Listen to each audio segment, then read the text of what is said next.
In today's whirlwind of disruption, the ability to navigate change isn't a luxury. It's a survival imperative for organizations. Change management leadership isn't a dusty tomb filled with theoretical jargon. Instead, this book that you see on the screen here is your guide to becoming a catalyst for positive transformation. Today, I'm going to share with you the framework, which I call the Careful Change Leadership Model. This is a model for change leadership that espouses the idea of inclusion, neurodiversity, agility, compassion, empathy, and other ingredients critical for lasting effective change. Change management leadership also tackles the challenges of resistance to change, offering strategies for understanding, anticipating, and overcoming obstacles.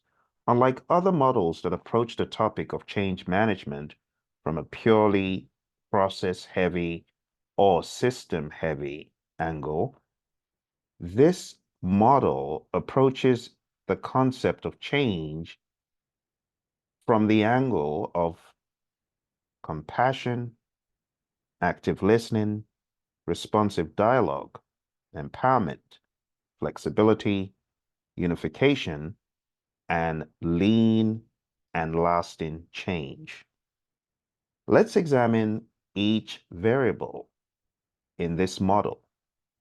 Number one, C. C is for compassion. Compassion and understanding, urging us to approach change with empathy, truly appreciating each individual's unique perspective and the challenges they face. Empathy becomes even more profound when we consider the mental health and neurodiverse aspects of each individual. Compassion requires us to understand that change can be particularly challenging for individuals with different mental health conditions or neurodiverse traits. Leaders must tailor the approach to accommodate various mental health needs, ensuring that change doesn't become a source of unnecessary stress. It's about providing support structures such as counseling services or flexible arrangements or sense-making sessions that respect individual differences and needs. The second variable in this model is active listening. In an inclusive environment, every voice, including those of neurodiverse individuals or those with mental health conditions, is not only heard but also valued. Active listening must be attentive to the unique communication styles and preferences that come with neurodiversity. It's about recognizing that some may be more comfortable expressing themselves in written form or in smaller groups rather than large forums, and making space for those preferences in the change process. Number three is responsive dialogue. R is for responsive dialogue. It must take into account that neurodiverse individuals may have different ways of processing information and contributing to discussions.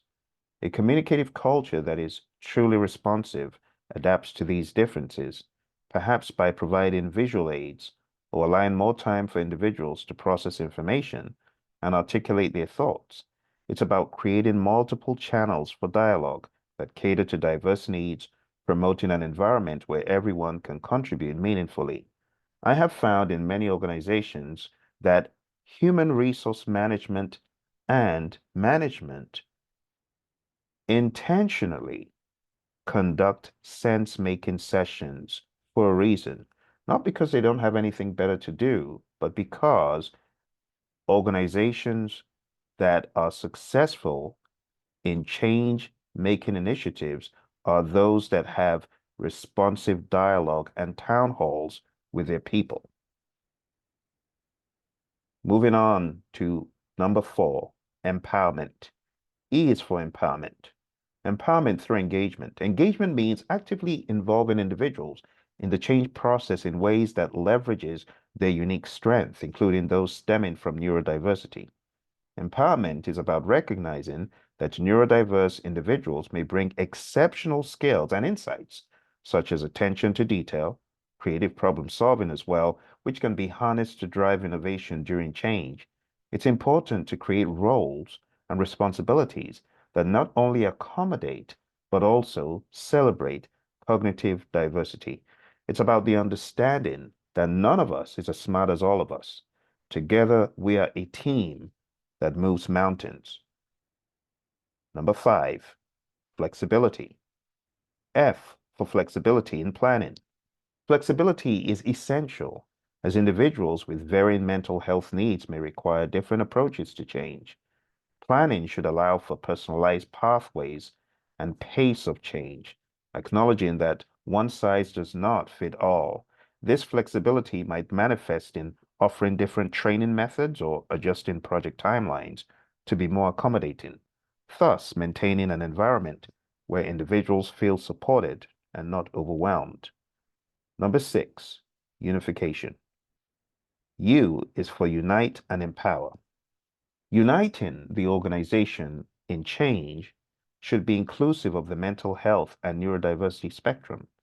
Empowerment involves recognizing that each person's unique perspective can add value to the change process.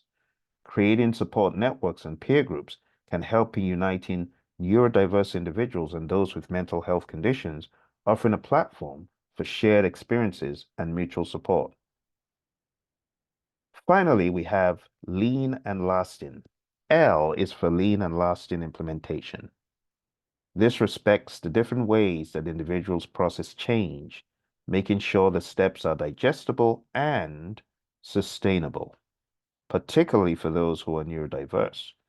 It also involves ongoing education about neurodiversity and mental health, ensuring that learning is continuous and inclusive, and that the work environment evolves to become ever more supportive and understanding. And that concludes our review of the Careful Change Leadership Model.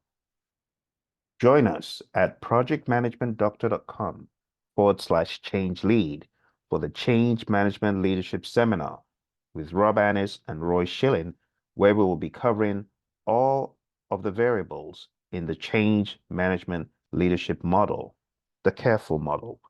We look forward to seeing you there. Thank you and bye for now.